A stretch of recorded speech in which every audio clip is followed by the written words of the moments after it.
In a few minutes, what I want to do is provide you an argument, a good argument, for going to church on Sunday when you feel absolutely wrecked.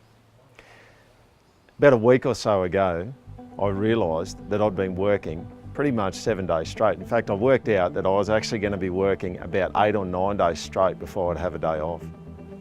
You know, one of the things that people often say is they say, I'm really tired, I'm overworked, I'm really busy. And so when Sunday comes, they just kind of go, I think I'm going to stay home, I need to have some rest.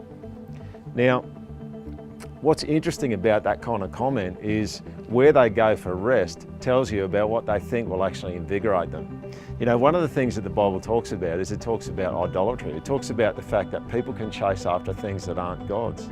And when you chase after something that isn't a God, it's kind of like you're stuck in a life raft in the middle of the ocean and you're drinking salt water because you're so thirsty and you don't have any fresh water, and it just makes you insane. It just makes the situation worse.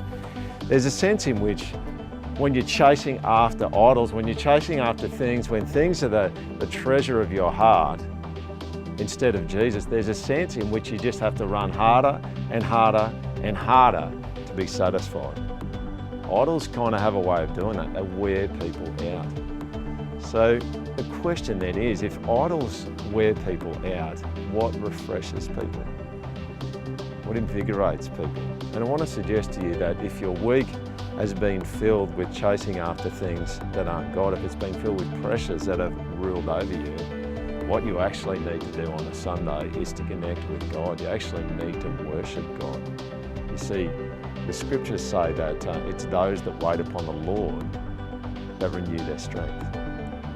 Not those who don't even think about Him and lie on the couch and watch TV all day Sunday, but those that wait upon Him. Now, it's true that you don't need to go to church to wait upon Him. That's a really easy kind of one-stop shop, hearing His word, joining with a community of believers in worshiping God. It's just easy, it's kind of right there, something for you to go to and be refreshed.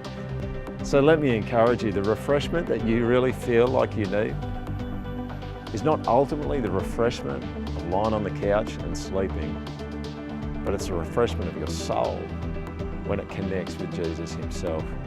And you know what? Sometimes you can connect with Jesus and lie on the couch at the same time. The Psalms talk about how God gives His beloved ones sleep. Your greatest need is not physical rest. Your greatest need is for your heart to be at rest in God Himself.